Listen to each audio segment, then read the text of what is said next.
Selamat sore Bapak Ibu Saudara sekalian. Kita bersyukur untuk virtual choir yang mempersiapkan kita menerima firman Tuhan. Hari ini kita akan kembali kepada eksposisi kitab Kejadian. Setelah Februari dan Maret kita mengambil jalur topikal untuk mempersiapkan kepada Jumat Agung. Mari kita membuka dari Kejadian 37. Kejadian 37, kita akan membaca. Saya akan membaca dari ayat 1 sampai yang ke-11. Kejadian 37 ayat 1 sampai yang 11. Demikianlah firman Tuhan. Yusuf dan saudara-saudaranya. Adapun Yakub, ia diam di negeri penumpangan ayahnya, yakni di tanah Kanaan. Inilah riwayat keturunan Yakub.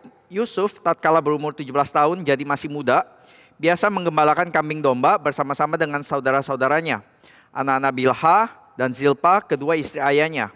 Dan Yusuf menyampaikan kepada ayahnya kabar tentang kejahatan saudara-saudaranya. Israel lebih mengasihi Yusuf dari semua anaknya yang lain, sebab Yusuf itulah anaknya yang lahir pada masa tuanya. Dan ia menyuruh membuat jubah yang maha indah bagi dia. Setelah dilihat oleh saudara-saudaranya bahwa ayahnya lebih mengasihi Yusuf dari semua saudaranya, maka bencilah mereka itu kepadanya dan tidak mau menyapanya dengan ramah. Pada suatu kali bermimpilah Yusuf, lalu mimpinya itu diceritakan kepada saudara-saudaranya. Sebab itulah mereka lebih benci lagi kepadanya. Karena katanya kepada mereka, coba dengarkan mimpi yang kumimpikan ini. Tampak kita sedang di ladang, mengikat berkas-berkas gandum, lalu bangkitlah berkasku dan tegak berdiri. Kemudian datanglah berkas-berkas kamu sekalian mengelilingi dan sujud menyembah kepada berkasku itu. Lalu saudara-saudaranya berkata kepadanya, apakah engkau ingin menjadi raja atas kami? Apakah engkau ingin berkuasa atas kami? Jadi makin bencilah mereka kepadanya karena mimpinya dan karena perkataannya itu. Lalu ia memimpikan pula mimpi yang lain yang diceritakan kepada saudara-saudaranya. Katanya, aku bermimpi pula tampak matahari, bulan dan 11 bintang sujud menyembah kepadaku. Setelah hal itu diceritakan kepada ayah dan saudara-saudaranya, maka ia ditegur oleh ayahnya, mimpi apa mimpimu ini? Masakan aku dan ibumu serta saudara-saudaramu sujud menyembah kepadamu sampai ke tanah? Maka iri hatilah saudara-saudaranya kepadanya, tetapi ayahnya menyimpan hal itu di dalam hatinya. Mari kita berdoa. Bapa di dalam surga, kami serahkan waktu perenungan firman Tuhan ke dalam tangan-Mu ya Tuhan. Biarlah kami semakin melihat di manakah peranan kami di dalam cerita besar-Mu ya Tuhan. Sehingga kami boleh belajar melihat bukan kami aktor utama di dalam hidup kami, melainkan Engkau dan rencana-Mu ya Tuhan. Terima kasih ya Bapa, kami serahkan setiap dari kami di dalam satu nama Tuhan kami Yesus Kristus. Amin. Saudara, di dalam Kejadian 36, kalau kita melihat, kita sebenarnya skip pasal 36. Karena terakhir kita eksposisi sampai pasal 35 tentang di mana anak-anak Yakub lalu Ishak mati. Setelah itu pasal 36 itu berbicara satu pasal yang cukup panjang, itu berbicara tentang silsilah keturunan Esau. Diceritakan tentang Esau mempunyai berapa istri, anak-anaknya siapa saja, hartanya berapa banyak, lalu dia tinggal di mana, lalu mulai ada raja-raja Edom.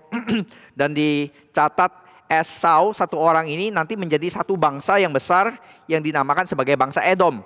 Dan kita tahu juga Yakub nanti menjadi satu bangsa besar yang dinamakan bangsa Israel. Dan bagaimana kita membaca pasal 36 saudara? Kenapa sih pasal 36 ini dicatat panjang lebar silsilah Esau dari ayat 1 sampai ayat 43. Salah satu pasal yang cukup panjang saudara, yang sangat panjang. Kenapa harus dibahas? Bukankah Esau ini figuran ya? Esau ini kan bukan bangsa pilihan, bukan umat pilihan, bukan anak yang mewarisi janji daripada keturunan janji covenant seperti Yakub demikian. Sejak kecil, sejak dari kandungan mereka sudah mendapatkan janji, Esau dan Yakub, bahwa nanti yang dipilih adalah Yakub yang mewarisi berkat covenant. Lalu kenapa penulis itu seakan-akan itu mendevosikan satu pasal yang cukup panjang itu untuk Esau? Nah, kita melihat bahwa walaupun Esau itu tidak mewarisi janji covenant, tapi dia mewarisi juga satu janji berkat, yaitu sebagai keturunan Abraham. Dan kita lihat di dalam kelahiran Esau dan Yakub, ada firman Tuhan kepada mama kedua orang ini, yaitu firman Tuhan kepadanya, 2 bangsa ada di dalam kandunganmu, dan 2 suku bangsa akan berpencar dalam rahimmu. Tuhan sudah mengatakan, nanti 2 anak di dalam kandunganmu ini, itu akan menjadi 2 bangsa yang besar. Dan pasal 36 ini sudah menyatakan penggenapannya, bahwa Esau itu akan menjadi 1 bangsa yang besar. Dan ketika Esau ditipu berkat anak sulungnya oleh si Yakub, waktu dia meraung-raung kepada Ishak, adakah masih ada berkatkah bagiku papa? Dan papa bilang, berkat anak sulung dan berkat covenant sudah dirampas oleh adikmu itu, tapi kamu hanya mewarisi sisa-sisa berkat. Tapi kita melihat sisa-sisa berkatnya pun masih luar biasa begitu.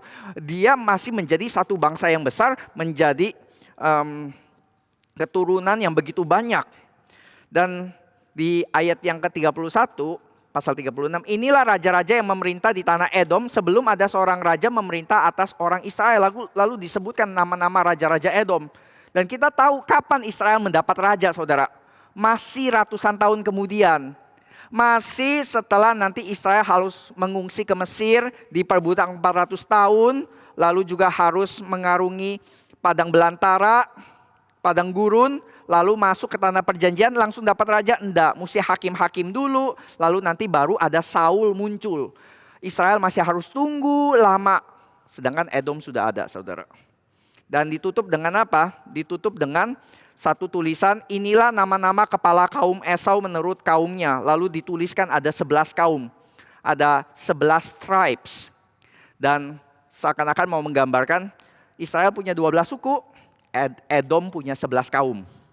Dan ditutup ayat akhirnya adalah mereka itulah kepala-kepala kaum Edom menurut tempat kediaman mereka di tanah milik mereka. Edom ialah Esau, bapak orang Edom. Ditutup dengan demikian, saudara. Nah, secara narasi ini ya, saudara, kalau saudara hanya menilai secara kasat mata, saudara tidak tahu janji Tuhan yang diberikan di dalam kelahiran mereka. Saudara akan melihat mana bangsa yang diberkati, mana anak yang lebih mendapatkan berkat. Kita akan langsung akan poin dengan gampang, Esau, bangsa Edom ini. Sedangkan Israel, Yakub, ya nanti dia juga akan menjadi bangsa yang besar. Tapi setelah itu dia harus mengungsi dulu ke Mesir, diperbudak dulu. Loh, kok kayak demikian ya yang namanya bangsa pilihan? Iya, saudara. Kalau kita hanya melihat secara kasat mata, kita akan dengan mudah melihat bahwa yang menjadi bangsa yang diberkati, orang yang diberkati adalah Edom. Kita bisa belajar apa dari pasal 36 ini? Dari silsilah keturunan Esau, saudara. Betul, kita melihat Tuhan masih menggenapi janji berkatnya kepada Esau dan Edom. Tapi sekaligus kita juga diajak sebagai pembaca pada saat ini, diajak untuk belajar jangan menilai terlalu cepat. Dan jangan hanya menilai secara kasat mata. Kita diundang untuk lihat nanti sampai kepada kesudahannya. Pasal 36 ini bukan pasal terakhir, masih ada pasal 37 sampai ke 50. Yang dimana pasal 37 sampai 50 itu adalah cerita tentang the Joseph cycle. Nah, kalau di dalam banyak komentari itu di kejadian itu dibagi menjadi demikian, saudara. Pasal 1 sampai 11 itu cerita tentang dunia secara overview, secara besar. Secara universal 1 sampai 11, lalu ada Menara Babel, lalu setelah itu Tuhan bekerja lewat bangsa pilihan, orang-orang pilihan, yaitu siapa? Bapak-bapak patriark, yaitu Abraham dibahas panjang lebar, lalu juga kemudian Ishak dibahas pendek saja, lalu kemudian Yakub dibahas juga panjang, dan kemudian yang terakhir adalah Yusuf, dan dicatat sangat panjang dari pasal 37 sampai ke 50. Seakan-akan kita melihat aktor utama di dalam pasal 37 sampai 50 ini siapa? Yusuf. Tapi kita akan melihat ini betul, ini tentang Yusuf, tapi bukan hanya tentang Yusuf, karena ini tentang Yusuf dan saudara-saudaranya. Pasal 37 sampai 50 ini dimulai dari sebuah keluarga sekitar 70 orang. Nanti terakhir kita akan melihat mereka lagi di kitab Keluaran sudah menjadi satu bangsa yang besar yang tidak terhitung orang-orangnya. Dan hidup Yusuf bisa menjadi semacam sebuah mikrokosm dari bangsa Israel. Kita melihat ya, Yusuf dijual ke Mesir, Dia harus melewati segala penderitaan, segala penindasan. Dia harus menderita di bawah kuk Mesir. Tapi itu menjadi tes yang memurnikan dia supaya dia nanti bisa memanggung tanggung jawab besar yang diberikan sesuai dengan janji Tuhan. Demikian juga nanti bangsa Israel harus pergi ke Mesir dulu, harus menanggung kuk Mesir dulu selama 400 tahun, baru mereka dipersiapkan untuk menjadi berkat bagi bangsa-bangsa yang lain. Jadi kita lihat kehidupan Yusuf adalah gambaran kecil dari seluruh bangsa Israel. Dan pembaca juga sadar bahwa ketika mereka membaca pasal 37, ini bukan hanya tentang suku Efraim atau Manasye, tapi ini juga cerita tentang bangsa Israel. Jadi pertama ya, kita berpikir ini ceritanya tentang Yusuf. Lalu kita diajak melihat lebih dalam, bukan. Ini bukan cerita tentang Yusuf saja, ini tentang Yusuf dan saudara-saudaranya, 12 bangsa Israel. Tapi waktu kita masuk menyelam lebih dalam lagi, kita akan melihat ceritanya juga bukan hanya tentang bangsa Israel. Ceritanya adalah tentang aktor utamanya adalah Tuhan dan rencananya. Yang di balik layar mengerjakan rencananya. Kita melihat cara kerja Tuhan di pasal-pasal berikutnya ini, 37-50, adalah cara kerja Tuhan yang berbeda dengan cara-cara kerja Tuhan di pasal-pasal sebelumnya. Saudara, kita tahu yang namanya perjanjian lama, kalau di dalam kitab orang Yahudi, itu disebut Tanak. T-N-K. Tanak. T-nya apa? T-nya Taurat. 5 kitab Musa. Lalu N-nya itu Nebiim, yaitu nabi, kitab nabi-nabi. Lalu K-nya itu adalah Ketuvim. Ketuvim itu adalah tulisan, writings, Amsal, kitab hikmat, itu semuanya di situ, sejarah. Dan cara kerjanya ternyata ini juga ada di dalam kitab Kejadian. Saudara coba kita lihat paralelnya ya, yaitu pasal 1 sampai ke 11, itu cara kerjanya Tuhan seperti dengan Torah, yaitu adalah bagaimana Tuhan menurunkan Torah. Tuhan langsung menurunkan Torah gitu ya. Langsung dua loh batu itu diberikan, diukir dengan tangan Tuhan sendiri. Benar-benar Tuhan direct intervention. Itu yang pertama saudara. Torah. Pasal 1 sampai 11 kitab Kejadian sama seperti demikian. Kita melihat katanya Tuhan berjalan bersama-sama dengan Adam dan Hawa. Tuhan ngomong langsung kepada Kain dan Habil, kepada Kain gitu. Dan Tuhan itu sangat terasa kehadirannya dengan jelas gitu. Lalu kemudian Neviim saudara itu mewakili Kejadian 12 sampai 35. Di mana Tuhan itu deal directnya dengan umat pilihannya. Tuhan gak lagi ngomong kepada bangsa orang-orang pada umumnya secara langsung, tapi dia berbicara kepada Abraham, kepada Ishak, kepada Yakub. Dan dia berbicara dengan yang namanya mimpi maupun juga penglihatan-penglihatan. Kita lihat ya, Abraham mendapatkan mimpi, Ishak juga mendapatkan mimpi, demikian. Tapi Ketuvim, writings, itu cara kerjanya Tuhan itu silent. Di belakang layar. Memakai cara-cara yang natural. Bukan yang supernatural. Dan itu yang terjadi di pasal 37 sampai 50 ini. Saudara nanti akan melihat ya di dalam Joseph Cycle. Joseph tidak pernah mendapatkan kehadiran Tuhan secara langsung berbicara seperti Tuhan berbicara kepada Abraham dan Ishak. Nggak ada saudara. Nggak ada intervention langsung. Nggak ada intervention langsung yang dia lakukan dengan Abraham. Ketika Sarah diambil oleh Firaun dan hampir dihamili oleh Firaun, maka seluruh rencana Tuhan akan hancur berantakan kalau misalnya Sarah itu diambil. Maka Tuhan intervensi langsung. Di sini nggak ada saudara. Kita akan melihat Yusuf tidak pernah dicatat sekalipun dia itu membangun altar. Dia itu mempersembahkan korban seperti Abraham, Ishak, dan Yakub. Berkali-kali dicatat mereka membangun altar, memberikan persembahan. Yusuf tidak pernah saudara. Maka orang Yahudi bilang catatan Yusuf ini catatan paling sekuler. Karena dia nggak ada doa, nggak ada persembahan. Dan pekerjaan Tuhan juga seakan-akan silent. Tapi kita tahu saudara, silent bukan berarti absen. Tidak muncul bukan berarti tidak hadir dan tidak ada. Tuhan bisa menyatakan kehadirannya dengan direct intervention, tapi Tuhan juga bisa menyatakan pemeliharaannya dengan hal-hal yang sangat natural, normal, dan sehari-hari. Tapi bukan berarti Tuhan itu jadi less present, kurang hadir. Bahkan justru itu cara menunjukkan kehadiran Tuhan dengan cara yang sangat khas. Saudara kalau baca kitab Esther, itu juga satu kitab yang sangat terkenal, tidak ada nama Tuhan muncul satu kali pun di dalam kitab Esther. Tapi kita tahu siapa itu yang mengorkestrakan segala sesuatu itu di balik layar, saudara. Kita tahu ada tangan invisible hand yang mengatur segala sesuatu agar semuanya itu berjalan sinkron dan in sync. Saya percaya tadi virtual choir ada konduktor di belakang layar, di depan nggak ada ya? Oh ini ilustrasinya salah ya. Maaf. Ini tidak diatur sebelumnya. Ini ilustrasi yang agak salah. Tapi kita lihat ada sesuatu yang mengikat mereka. Yaitu apa? Ininya ya. Lagunya yang sama yang mengatur mereka. Jadi kita bisa lihat di dalam janji Tuhan kepada Abraham, Ishak dan Yakub, saudara.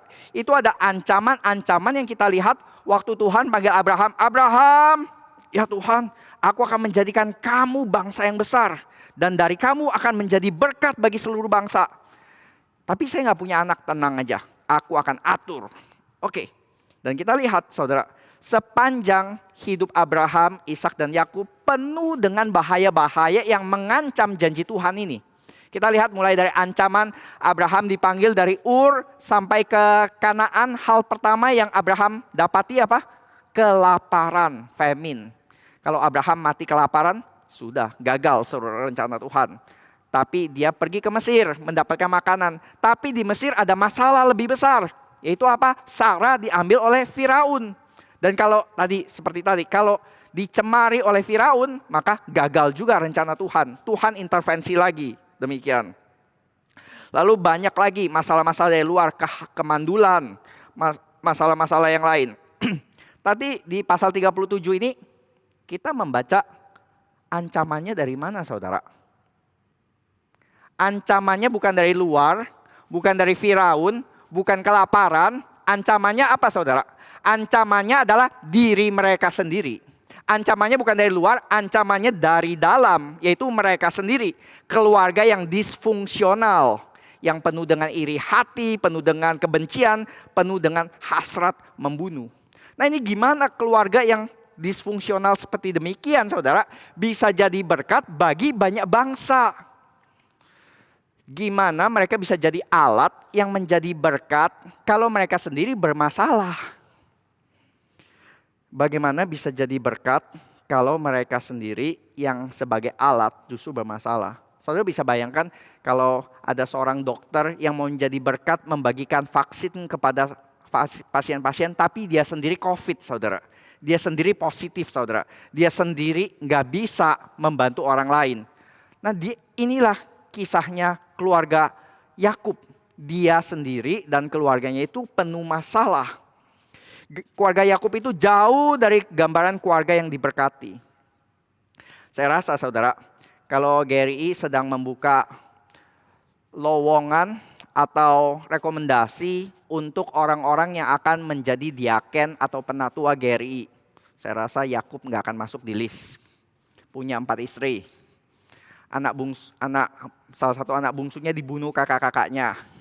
Lalu nanti pasal 38 Yehuda dan Tamar, anaknya kawin dengan agama lain. Model begini mau jadi penatua. Model begini bisa jadi diaken. Mungkin sama Pak Ivan jadi usher aja, pikir-pikir dulu ya. Nah, model kayak begini, saudara. Bagaimana keluarga yang mau menjadi berkat bagi banyak bangsa ini, dia sendiri penuh dengan masalah. Kadang-kadang kita kalau dengar situasi-situasi keluarga yang broken family seperti demikian ya, saudara, kita tuh bisa geleng-geleng kepala, saudara. Kita bisa hajubile, ini keluarga berantakan banget gitu. Sudah mau cerai, anaknya itu rebutan harta, lalu juga cucunya diculik oleh neneknya sendiri. Saudara pernah dengar cerita-cerita horor seperti demikian? Dan itu terjadi di dalam keluarga-keluarga Kristen Dan kita juga melihat di dalam keluarga Yakub. Dan kita mungkin kalau mendengar cerita-cerita keluarga horor demikian, kita akan berkata, ini hopeless lah ini hopeless. Can God do something about that? Dan kita diajak untuk bersabar. Dan kita diajak untuk melihat, yes he can. But it will take 37 sampai 50. Tuhan gak langsung beresin pasal 38. Dia justru akan memperlihatkan lebih banyak masalah lagi. 30 bermasalah, 38 bermasalah, lama-lama makin penuh masalah. Tapi kapan resolusinya? Wait. Until chapter 50. Tuhan mampu restorasi keluarga yang sudah begitu rusak. Seperti ini ya, vas yang sudah bagus, hancur berkeping-keping. Dan kita berkata, masih ada harapan kah? Selain vas ini disapu lalu dibuang ke tong sampah. Dan pasal 50 kita lihat, kita diajak untuk bersabar. Wait. Tuhan mampu restorasi semuanya. Dan kita lihat Yusuf nanti di pasal 50 menghiburkan hatinya dan menanggung ada rekonsiliasi. Kita pernah bahas ini di dalam beberapa tahun yang lalu ya. Bahkan saya memulai eksposisi Genesis ini mulai dari pasal 50 terakhir dulu untuk menjadi gambaran besar. Bahwa ada rekonsiliasi di akhirnya dari semuanya ini. Ada perdamaian dan ada shalom. Jadi kita diajak saudara kalau melihat ini keluarga hancur berantakan. Dan kita kalau lihat kondisi keluarga-keluarga yang juga hancur berantakan, kita akan berkata geleng-geleng kepala, sudahlah, no hope ini, gak bisa diapa-apain. Tapi kita diajak untuk sabar. Tuhan itu takes things slowly. Dan dia akan restorasi tapi dengan proses yang lama. Tapi dia akan merestorasi. Jadi kita diajak untuk never say never. Never say never.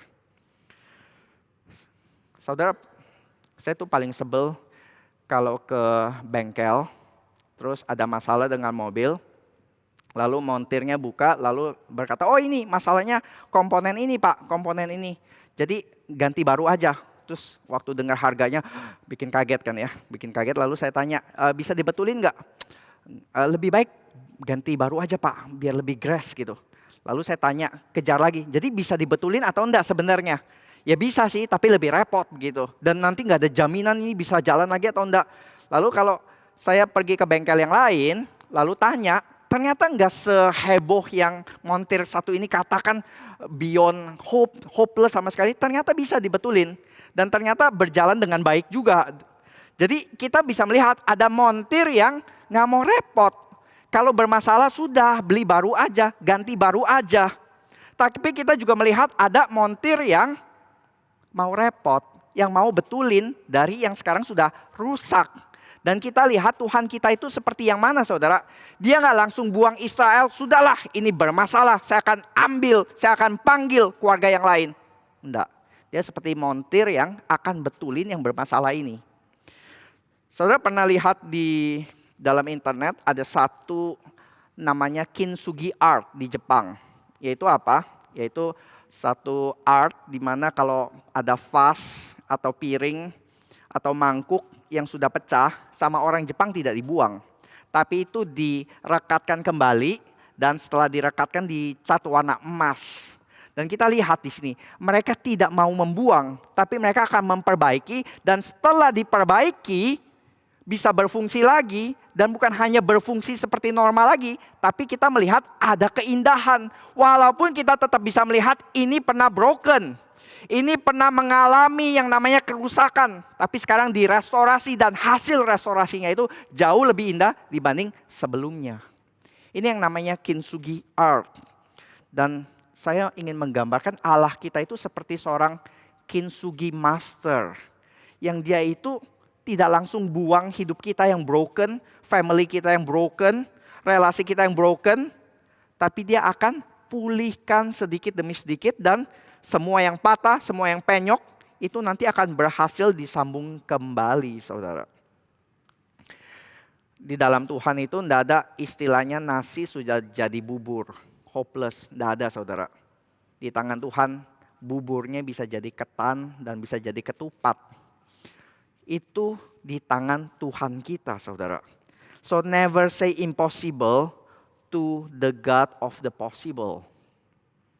Ini kalau kita melihat spoilernya, cerita Yakub, Yusuf, dan saudara-saudaranya. Kita familiar dengan cerita Yusuf tentunya ya. Kita sudah membahas ini seperti kita dikasih lihat summary dari the whole series.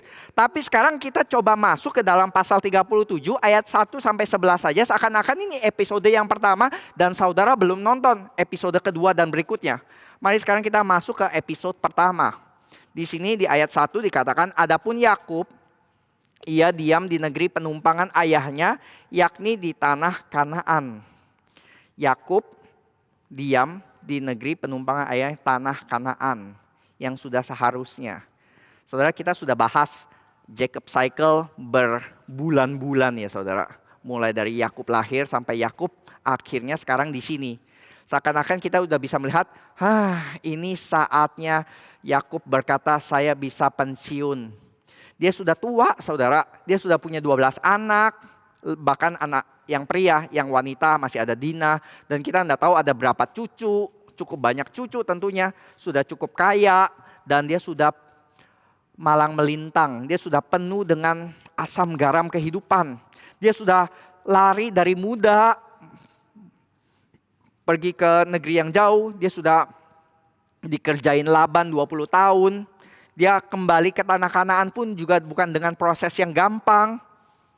Dia harus menghadapi Esau, his long time nemesisnya. Dan kemudian apa saudara? Waktu pulangnya dia juga harus berhadapan bergulat dengan malaikat. Kita melihat kehidupannya Yakub itu satu kehidupan yang penuh naik turun. Dibandingkan kehidupan Ishak yang kayaknya tuh monoton saja. Tapi Yakub itu sangat naik turun, naik turun. Ini dia itu seperti naik roller coaster yang naik turunnya itu dahsyat. Kalau Ishak itu seperti naik komedi putar ya, putar-putar aja. Dan Yakub itu seperti sudah berkata, sudahlah saya udah tua, udah bukan saatnya main roller coaster lagi. Sekarang saya juga mau main komedi putar. Sudah saatnya saya pensiun, main catur sama cucu sambil kipas-kipas. Itu saja. Dan dia tidak tahu, ternyata setelah ini another chapter of his life adalah another roller coaster yang gak kalah menegangkan dibanding 20-30 tahun setelahnya. Jadi jangan terlalu cepat mengambil kesimpulan. Yakub had for turbulence.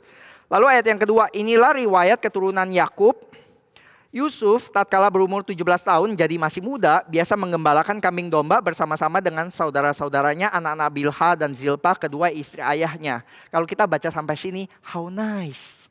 How nice ya. Yusuf yang 17 tahun, remaja muda, biasa pergi menggembalakan domba bersama saudara-saudaranya. Lalu saudara mulai teringat sceneries, sound of music. Satu padang belantara yang hijau, langit biru, kambing domba. Lalu Yusuf menyanyi, saudara-saudara bersaut-sautan nyanyi. How nice ya. Tapi saudara, kata saudara-saudara itu muncul berapa kali saudara? Nanti saudara coba hitung sendiri ya. Nanti saudara hitung sendiri. Itu muncul 21 kali di pasal 37 ini. Satu penulisan yang begitu banyak dan kita tahu penekanan. Ini berbicara tentang apa? Brotherly love? No. Kita diajak untuk melihat ini berbicara tentang bukan brotherly love tapi tentang brotherly hate. Dan nggak perlu tunggu lama karena kita akan melihat di paruh keduanya yaitu adalah dan Yusuf menyampaikan kepada ayahnya kabar tentang kejahatan saudara-saudaranya itu. Kata kabar tentang kejahatan saudara-saudaranya. Kalau kata kabar di dalam bahasa Indonesia kan agak netral ya. Bisa kabar buruk, bisa kabar baik. Nah di dalam bahasa aslinya saudara, bahasa Ibrani itu diba. Kata diba ini selalu muncul di dalam konotasi negatif. Selalu ini kabarnya itu adalah kabar buruk, kabar negatif, kabar fitnah, kabar busuk. Dan itu yang muncul di dalam ketika Musa kirim 12 pengintai, 12 mata-mata, lalu 10 datang memberikan diba kepada Musa dan bangsa Israel. Dibanya apa? Wah, orang-orang yang tinggal di tanah Kanaan itu raksasa-raksasa. Kami ini seperti cangcolang. Bukan cangcolang, itu apa namanya? Belalang ya. Kami seperti belalang di hadapan mereka. Kami ini seperti serangga-serangga kecil. Ini adalah kabar buruknya, kabar negatifnya, dibah. Kabar busuk kalau di dalam Bilangan 13 dicatatnya. Nah ini saudara, yang kita lihat ya. Yang dicatat oleh narator ketika Yusuf muncul di dalam narasi. Apa yang dia sumbangsi di dalam relasi dia dengan kakak-kakaknya, saudara-saudaranya? Dia menaruh garam di luka yang sudah menganga, saudara. Kita tahu ya, Yakub punya 4 istri. 4 istrinya nggak hidup damai-damai, rukun-rukun. Tapi penuh dengan kompetisi di antara 4 istri tersebut. Dan kita tahu juga 12 anaknya itu juga nggak hidup rukun, tapi juga penuh kompetisi. Ingin berebut-rebutan untuk mendapatkan perhatian, cinta kasih dari ayah, demikian. Dan kita tahu itu terjadi di dalam keluarga manapun. Tapi itu lebih lagi di dalam keluarganya Yakub. Dan apa yang Yusuf lakukan? Dia nambahin perselisihan di antara mereka. Dan dia menambahkan berbagian membuat keretakan itu lebih lagi. Siap-siap patah, saudara. Lalu kita lihat di ayat yang ketiga. Israel lebih mengasihi Yusuf dari semua anak yang lain. Sebab Yusuf itulah anak yang lahir pada masa tuanya. Dan ia menyuruh membuat jubah yang maha indah bagi dia. Yakub lebih mengasihi Yusuf. Favoritism. Dan ini pola resep mujarab untuk membuat keretakan perpecahan di dalam keluarga.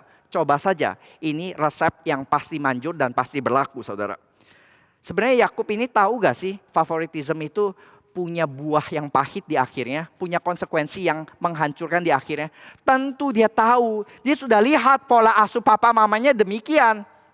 Ishak mengasihi Esau karena Esau jago berburu, bisa membuat kerbau panggang atau babi hutan panggang, dan Ishak suka makan itu. Sedangkan Ribka suka kepada Yakub yang suka diam di dalam rumah. Kita nggak tahu ya mereka main apa ya, main Barbie atau apa. Tapi yang pasti papa punya favoritnya, mama punya favoritnya. Dan dia tahu dia sudah menjadi korban ketika harus kabur ke rumah Laban gara-gara favoritism tersebut. Dan dia sudah mengalami, dia sudah menjadi korban di dalam favoritism keluarganya.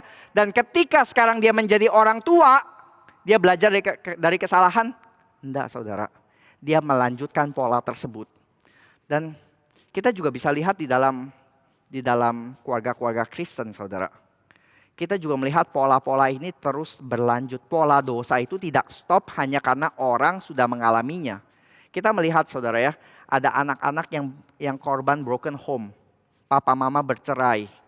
Dia pernah mengalami abuse di dalam keluarga. Dan kemudian nanti satu saat ketika dia menikah, kita melihat pola itu terjadi kembali. Dia pun nantinya mengalami broken home, juga melakukan abuse kepada anaknya. Dan kita bisa geleng-geleng kepala, kamu kan dulu pernah mengalami, kenapa sekarang kamu juga melakukan hal yang sama kepada anakmu? Pola itu terus berlanjut, saudara. Dosa itu bukan cuma sekedar saya pernah ngalamin, saya tahu konsekuensinya, maka saya akan stop. Itu punya kuasa yang besar yang membuat kita tidak berdaya di hadapannya. Dan kita lihat ini terjadi di dalam keluarga Yakub. Dia melanjutkan pola tersebut. Dia mengasihi Rahel lebih daripada Lea. Dia melakukan itu kepada istrinya. Dan dia sekarang di ayat ketiga ini dicatat dia juga mengasihi anaknya kepada anak-anaknya. Dia mengasihi Yusuf lebih daripada saudara-saudaranya.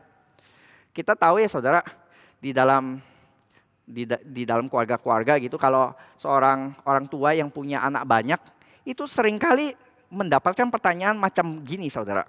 Dari 4 anak, mana yang paupe?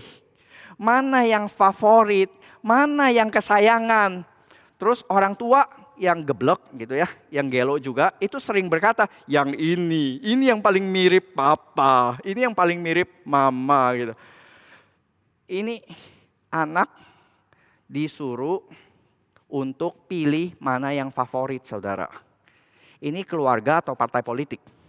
Anak itu disuruh coblos, mau pilih sayang papa atau sayang mama.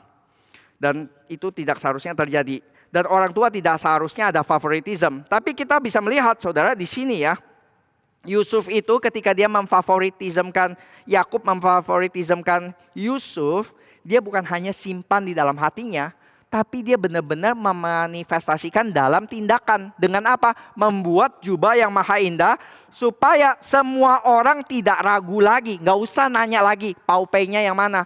Ketika datang ke rumahnya Yusuf langsung tahu, ini nih. Yang ini kan anak kesayangan. Kenapa? Yang ini full color, yang lain monokrom, saudara. 10 anaknya itu black and white. Baju warna itu kan waktu itu cuma satu color ya. Kalau enggak putih, coklat, satu warna lah. Tapi ini ya berkilau-kilau saudara. Ini Yusuf, jubah maha indah. Terutama waktu kita dempetkan dengan ayat yang kedua tadi. Yusuf dikasih jubah maha indah ini, ayat kedua kita baca apa? Dia baru saja memberitahu kabar buruk tentang saudara-saudaranya. Kita bisa melihat hubungan sebab akibat kan di sini seakan-akan karena dia kasih kabar buruk tentang saudara-saudaranya, rewardnya apa? Jubah maha indah. Gimana saudara-saudaranya nggak makin benci dengan Yusuf, saudara? Jubah maha indah. Dan Yusuf mendapatkan keuntungan dari kebuntungan saudara-saudaranya. Jubah maha indah, good coat for bad news atas saudara-saudaranya. Jubah maha indah ini kayak gimana saudara? Vulgate, terjemahan Vulgate Latin itu menerjemahkan sebagai coat of many colors. Jubah penuh warna seperti di gambar tadi. Jubah penuh warna. Dan itu penuh warna susah bikinnya ya pada waktu itu. Itu mahal, rumit, sulit, dan indah. Ada juga yang menafsirkan jubah maha indah itu adalah jubah yang dari atas itu sampai ke bawah, sampai ke mata kaki. Kita nggak peduli modelnya seperti apa saudara. Tapi yang kita mau tahu itu maknanya apa sih jubah maha indah? Yaitu adalah ini. Orang yang memakainya itu memiliki posisi status yang tinggi. Dia itu punya aura kebesaran. Seperti sekarang mesti orang pakai tuxedo misalnya ya. Atau kalau wanita pakai gaun malam yang bling-bling. Swarovski kristal di mana-mana. Jadi udah mengkilap. Orang udah langsung lihat this is different. Nah ini namanya jubah maha indah. Waktu Yakub menaruhkan baju ini kepada Yusuf, langsung berkata apa? Kamu itu lebih daripada koko-kokomu. Kamu ini adalah anak yang punya status lebih dibanding saudara-saudaramu yang lain. Nah di dalam Yusuf, ini motif baju ini penting saudara. Karena nanti Yusuf itu akan disandingkan satu motif yaitu motif baju atau jubah. Sedangkan kita udah pernah bahas kalau di Yakub motifnya itu batu. Ingat kan ya? Setiap kali di momen-momen pentingnya Yakub itu selalu muncul batu. Ketika dia lihat mimpi ada tangga yang malaikat naik turun dari bumi ke surga, dia tidur di atas batu. Lalu setelah melihat demikian, ini battle. Lalu batunya itu menjadi tugu ya. Ini adalah batu di mana saya tidur melihat mimpi, melihat Allah. Lalu dia ketemu itu tadi melihat Allah ada batu. Dia melihat jodoh masa depannya Rahel, dia menggulingkan batu besar. Nanti dia kembali ke Kanaan, dia hal pertama yang dia lakukan adalah mempersembahkan korban di atas batu. Jadi kita lihat setiap kali momen-momen penting dalam hidupnya Yakub ada batu. Kalau Yusuf ada baju. Dia naik posisi karena dipakaikan baju jubah maha indah. Posisinya naik lebih daripada saudara-saudaranya. Nanti dia turun, dia dijual, jubahnya diapakan? Dilucuti saudara, diambil oleh saudara-saudaranya, lalu dicelupkan darah, lalu menjadi alat bukti bahwa Yusuf sudah mati kepada Yakub papanya. Ini yang namanya setiap kali jubahnya Yusuf itu diberikan atau diambil, itu tanda-tanda penting.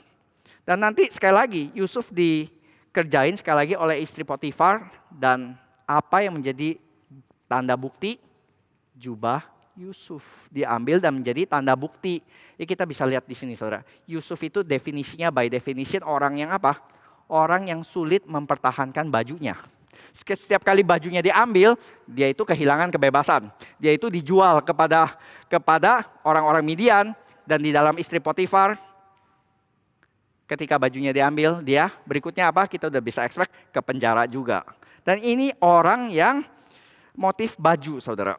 Dan kemudian di ayat keempat, setelah dilihat oleh saudara-saudaranya bahwa ayahnya lebih mengasihi Yusuf dari semua saudara-saudaranya, maka bencilah mereka kepadanya dan tidak mau menyapanya dengan ramah, dengan shalom. Kita lihat dari awal saja, ini keluarga yang no shalom, yang tidak ada damai. Tidak ada damai di dalam keluarganya. Dan itu gara-gara siapa? Mostly gara-gara Yakub sendiri. Yakub ingin hidup damai, ingin istirahat, ingin rest, ingin pensiun. Tapi yang dia lakukan semuanya hanya menebar bibit-bibit badai. Jadi bagaimana dia bisa tenang kalau dia sendiri itu mengusahakan, ya ini orang yang diikat di dalam dosa itu sulit keluar dari pola dosa demikian. Maka ayat keempat ini menjadi peringatan bagi kita orang tua, ayah-ayah dan ibu-ibu tentunya. Hati-hati terhadap favoritism. Jangan mengasihi, jangan pikir karena saya ingin mengasihi satu anak ini lebih dengan memberikan jubah maha indah bagi Yusuf. Hari yang sama, waktu yang sama dia memberikan jubah maha indah kepada Yusuf. Hari yang sama dia memberikan pisau di tangan 10 anak yang lain. Untuk satu saat akan membunuh Yusuf. Dan itu yang dikerjakan oleh orang tua yang favoritism. Kita sedang menuai badai.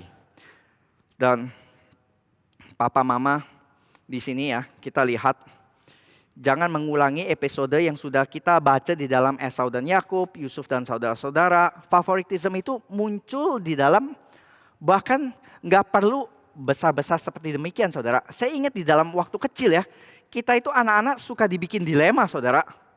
Disuruh bikin kubu-kubuan. Seperti tadi ya, papa itu suka sama anak yang ini karena hobinya sama gitu ya. Sportsnya sama, mama ini suka sama anak yang cewek ini karena makanannya juga sama gitu. Jadi anak-anak disuruh favorit sama papa atau sama mamanya, suruh bikin kubu. Saya suka bingung tuh dulu waktu kecil makan telur, saudara. Urusan makan telur itu jadi urusan dilema besar. Karena saya gak suka makan kuning telurnya. Lalu diancam-ancam, gak suka makan kuning telur, gak sayang mama ya.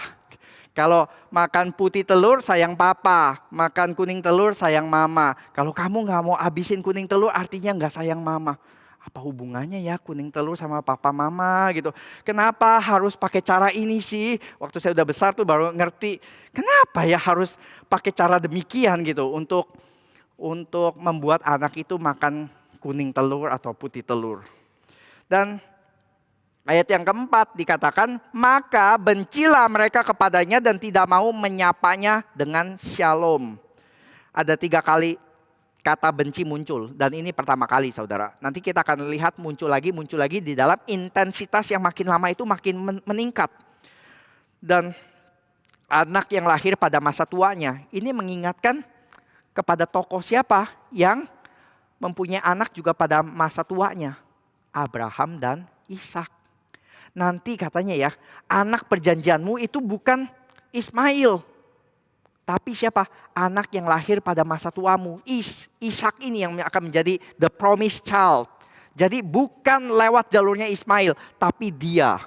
Maka ada penafsir yang mengatakan Yakub itu seakan-akan mendapatkan satu confirmation ya, waktu dia menuliskan demikian, narator, itu dia mempunyai satu konsep, nanti anak yang akan mewarisi jalur covenant-nya adalah siapa? Yusuf, anak yang lahir pada masa tuanya ini. Dia ini bukan Yehuda, bukan Ruben, bukan siapapun, tapi dia, saudara. Dan di tengah-tengah persaingan antar anak yang begitu banyak, semua mau rebut-rebutan untuk mencapai nomor 1, berdiri di podium peringkat 1. Ruben sudah bertanggung jawab menggembalakan domba berbelas-belas tahun. Yehuda juga.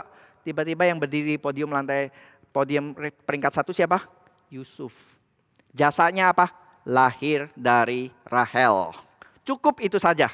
Lahir dari rahim Rahel. Sudah, itu langsung juara 1, saudara. Favoritism.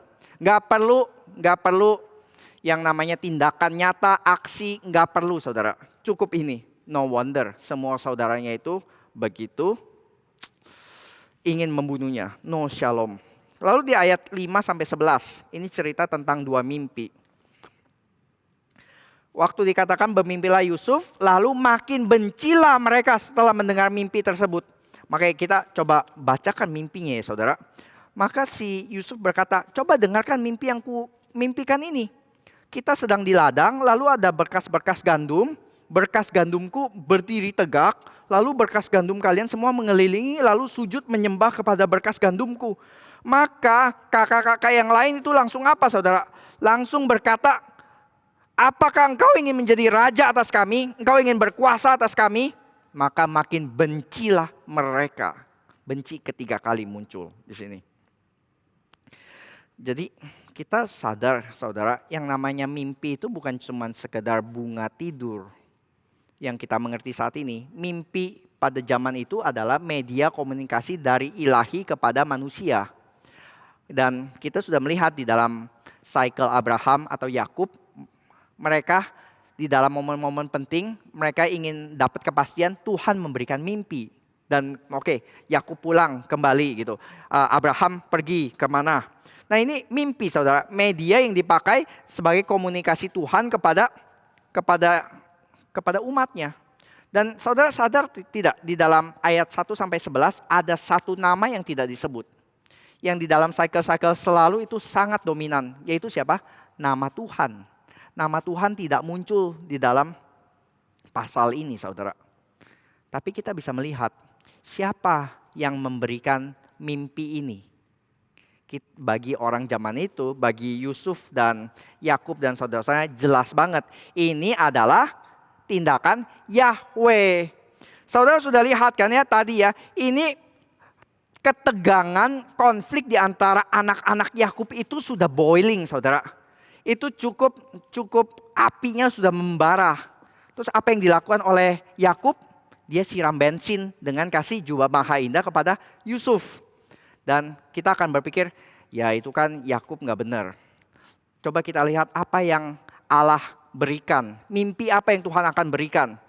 Oh, Tuhan akan berikan mimpi. Kamu kalau sombong-sombong lagi, kamu akan digencet. Kamu akan dipecut. Enggak saudara, kita melihatnya mimpi yang dikasih Tuhan. Mimpinya juga sama. Mimpinya juga tentang Yusuf favorit dan semua harus menyembah, bersujud kepada dia. Dan kita lihat di sini ya, seakan-akan gitu ya, Tuhan itu bukan hanya siram 1 gelas bensin, tapi 2 galon bensin sekaligus, 2 mimpi yang sama ya. Itu artinya apa? Yusuf bukan hanya favorit di mata ayahnya, tapi juga favorit di mata Tuhan. Bisa gede kepala kan ya Yusuf kalau demikian. Dan memang saudara, sebenarnya saudara, kalau kita mau teliti dengan make sense saja ya. Coba bayangkan saudara, misalnya dengan lugu ya. Saya dengan lugu berkata kepada kakak-kakak, saya mimpi, koko-koko saya mimpi. Saya mimpi berkas kalian menyembah. Lalu kakak ada yang gebrak meja. Kamu mau jadi raja atas kami? Gila lu ya. Anak paling kecil kurang ngajar demikian. Oh iya kak, iya kok. Dan ingat ya, Simeon dan Lewi ini koko yang pernah menghabisi satu kota. Jadi kokonya ini mafia besar ini. Jadi jangan main-main gitu ya. Tangan mereka penuh darah.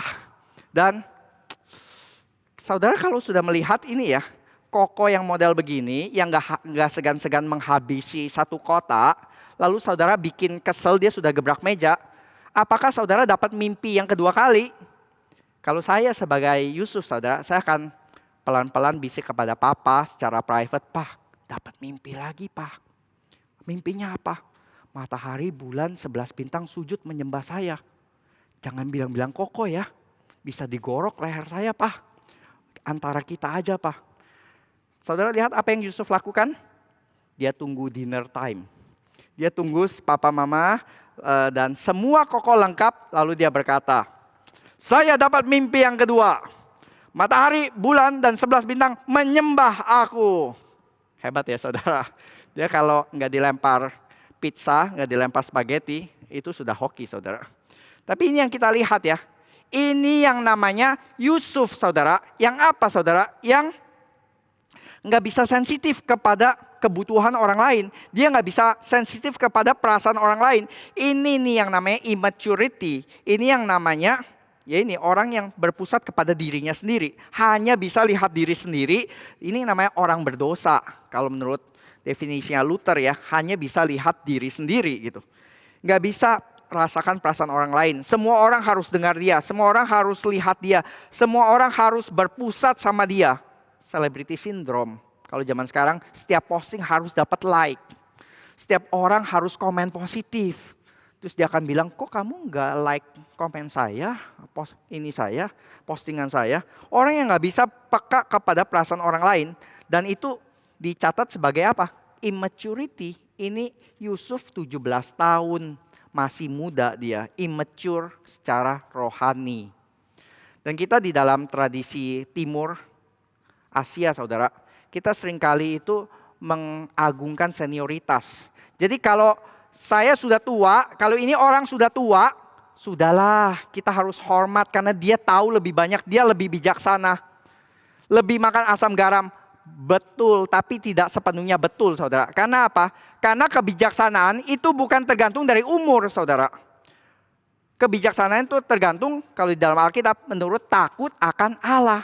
Dan kita lihat faktanya ada orang-orang yang umur 50-an, 60-an. Tapi tetap sangat egois dan immature. Jadi kita nggak bisa secara Asia itu berkata kalau orang tua itu pasti bijaksana. Dan kita yang tua saudara, kita yang sebagai orang tua, sebagai yang dewasa, kita dituntut untuk bijaksana menurut konsep Alkitab. Yaitu dengan takut akan Tuhan. Dan saya rasa ini gambaran Yusuf yang realistis ya saudara. Yusuf yang realistis. Dan gambaran yang realistis ini bahwa Yusuf itu bukan orang yang ideal, yang tidak pernah salah sedikit pun. Saudara pernah mendengarkannya di dalam Alkitab hanya 2 tokoh yang tidak dicatat dosanya. Yakub ini Yusuf iya, Daud iya. Bukan tadi apa? Raja Daud iya, Salomo iya, Petrus iya. Hanya 2 tokoh yang tidak dicatat dosanya. Yaitu Yusuf dan Daniel. Dan dua-duanya mirip, dibuang ke tanah asing, menolak godaan, yang satu menolak godaan seks, yang satu menolak godaan makan dan menyembah berhala, lalu dua-duanya menjadi perdana menteri, lalu juga menjadi berkat bagi banyak bangsa. Ya Daniel betul saudara, tidak dicatat dosanya, karena ada makna teologis, kita nggak membahas itu, tapi di dalam Yusuf, kalau kita melihat lebih teliti lagi, kita akan mendapati enggak saudara. Yusuf itu bukan tidak dicatat dosanya. Kalau kita membaca dengan lebih teliti, narator sudah memberikan hint-hint ini orang yang sangat immature secara rohani. Yang perlu untuk diproses untuk nanti bisa menjadi Yusuf di pasal 50 yang sangat agung tadi. Tapi di pasal 37, dia just a selfish young man. Spoiled brat, gitu. Kita bisa berkata demikian. Dan di dalam pasal 37 ayat 1 sampai 11 ini seakan-akan narator ingin menuliskan tidak ada seorang pun yang positif. Yakub favoritism, Koko dipenuhi dengan kebencian, dan Yusuf juga dipenuhi dengan keegoisan. Everybody in the family needs redemption. Everybody needs a savior. Semuanya perlu ditebus. Nggak ada vas yang bersih, semuanya somplak saudara. Kalau saudara kenal keluarga model begini, dan saudara lapor ke pendeta Ivan, Pak, gimana ini? Ini saya ada kenal satu keluarga GRII. Papa mama bermasalah, anak-anak bermasalah, semua juga. Menantu juga bermasalah. Kokonya mau bunuh adiknya, papa mama mau cerai. Tolong dikonseling. Lalu pendeta Ivan bilang, yang mana duluan? Saya juga nggak tahu Pak, yang mana duluan. Semuanya bermasalah Pak, gitu. Mau mulai dari mana? Nggak tahu gitu. Dan kita pikir apa? Kalau keluarga bermasalah kayak begini, solusinya apa? Konseling. Supaya mereka jangan berdosa lagi, supaya mereka tahu mereka punya kesalahan. Saudara mau tahu bagaimana Tuhan restorasi? Bukan dengan konseling mereka satu persatu. Dengan cara apa? Siram bensin ke api. Kasih 2 mimpi tersebut yang kita akan pikir kok mimpinya nggak terbayangkan ya. Yang apa saudara? Yang justru membuat mereka itu akan menghadapi face up their sins. Menghadapi dosa-dosa mereka yang mereka sama sekali itu buta. Yakub nanti akan menghadapi favoritismnya. Anak paling kesayangannya, anaknya itu nanti mati. Wah, itu pukulan paling besar. Dan kakak-kakaknya harus menghadapi kebencian di dalam hatinya. Sekarang itu betul-betul dinyatakan dengan actionnya. Itu nanti khotbah berikutnya. Dan Yusuf yang sangat egois ini nanti juga akan menghadapi apa? Akan menghadapi yang namanya dibuang. Dia dari anak paling penting di dalam keluarga akan menjadi budak yang sama sekali nggak penting. Yang cuma dihargai 20 keping perak. Semuanya harus belajar melihat dosanya mereka. Satu persatu yang buta. Yakub buta terhadap favoritismenya, harus melihat dosanya. Saudara-saudaranya buta melihat kekerasan dan juga kebencian, harus melihat. Dan demikian juga Yusuf, harus melihat keegoisannya. Mereka satu persatu akan menghadapi cermin yang ditunjukkan oleh Tuhan, melihat eksten dosa mereka. Dan Yusuf yang mendapat janji ini, saudara, mimpi ini, belum siap menanggung janjinya Tuhan. Dia harus masuk STT dulu. Saudara lihat ada pengumuman STT kan? STT-nya Tuhan sangat berbeda, saudara. Di STT Tuhan itu, uang masuknya adalah 20 keping perak. Dan STT-nya ada di Mesir. Dan yang dibelajari kurikulumnya bukan systematic theology, bukan biblical theology, bukan historical theology, tetapi apa? Abuse, mistreatment, dipisahkan dari ayah yang mencintai, dilempar ke tanah asing, di mana dia nobody, dilupakan oleh orang-orang yang dibantunya. Ini modul-modul teologi yang dihadapi oleh Yusuf. Tapi modul-modul ini yang akan menunjukkan kelemahan, tapi juga sekaligus kekuatan dari Yusuf yang akan membuat Yusuf itu semakin matang. Dan modul-modul ini gak bisa dipelajari di kemah sambil pakai jubah maha indah, sambil minum teh di tendanya Yakub. Nggak bisa. Karena itu Tuhan harus kirim Yusuf pergi ke STT Mesir untuk dia ditrain di situ. Dan kita lihat dua mimpi Yusuf ini meluncurkan roket-roket kebencian saudaranya menjadi action yang tidak mungkin terbendung lagi.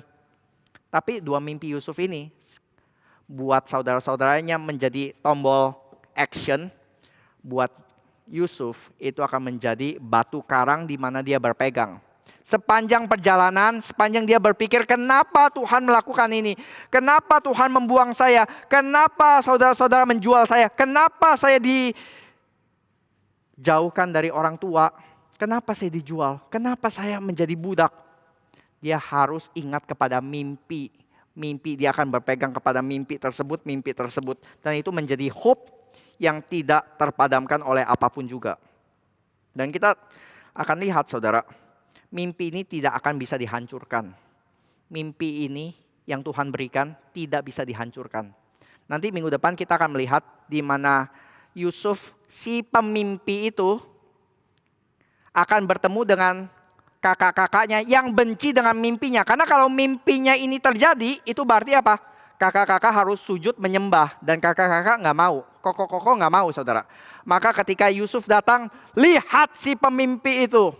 Maka mimpinya harus dihancurkan. Bagaimana menghancurkan? Si pemimpi datang membawa mimpi. Lalu datang ketemu 10 kakak yang akan menghancurkan mimpi. Si pemimpi berhadapan dengan 10 penghancur mimpi. Dan ini mujizatnya saudara. Mimpinya hancur. Kakak-kakak berpikir menghancurkan mimpi adalah dengan membunuh Yusuf. Dan akhirnya dengan menjual Yusuf. Tapi waktu mereka menjual Yusuf ke Mesir. Pada saat yang sama mereka berpikir mereka menghancurkan mimpinya Yusuf. Tapi di tangan Tuhan itu justru menggenapi mimpi yang diberikan oleh Tuhan Allah. Dan ini saudara, kita berpikir kita bisa menghancurkan rencana Allah. Kita bisa menggagalkan rencana Allah. Kita berpikir, Tuhan mau saya masuk STT? Enggak Tuhan, saya enggak mau. Tuhan tidak bisa digagalkan rencananya. Ini yang kita bisa lihat saudara. Dan nanti ketika Yusuf menengok ke belakang, dia baru bisa melihat Tuhan itu yang memimpin di dalam segala perjalanan. Dia baru bisa berkata Tuhan mereka-rekakan kebaikan bagi kita yang terpanggil sesuai dengan rencana Allah. Saudara, di ayat 1-11 ini kita melihat beberapa tokoh ya. tokoh-tokoh yang punya problemanya masing-masing. Yakub yang mau retired, yang sudah pikir mau tenang-tenang, tapi nggak bisa lepas dari dosanya. Dan kita melihat kokoh-kokoh yang dikonsumasi oleh kemarahan. Kita melihat Yusuf yang penuh dengan keegoisan. Dan mereka tidak bisa melihat rencana Tuhan yang besar. Nah, seorang novelis ya saudara, bernama Thomas Mann. The celebrated German novelist and Nobel laureate expanded the storyline into an immersed 3-volume work. Joseph and his brothers, Young Joseph and Joseph in Egypt. Dan ketika novelnya ini dipublish tahun 1930, beberapa mengatribusikan perhaps this is the greatest creative work of the 20th century. Jadi ada orang Jerman yang menulis novelnya, kisahnya Yusuf dan saudara-saudaranya ini menjadi novel yang katanya the greatest creative work. Dan di dalam salah satu tulisannya dia berkata demikian saudara. It is possible to be in a plot and not understand it. It is the very nature of life inside a plot that one does not understand its whole structure. Sangat mungkin kita berada di dalam sebuah plot cerita dan kita nggak ngerti plotnya. Bahkan kita nggak bisa ngerti plotnya karena kita nggak ngerti whole structure-nya. Kita bingung kenapa kita jadi kayak saudara main drama Natal ya. Tapi saudara nggak dikasih tahu skripnya, saudara cuma dikasih ini, saudara dikasih kostumnya. Ada yang pegang tongkat lalu bingung, kenapa saya pegang tongkat ya? Terus ada yang didandanin pegang bayi. Siapa ya? Kayaknya Maria deh ya, gitu. Terus ada yang dikasih bulu domba lalu disuruh merangkak dengan empat ini ya, dengan tangan.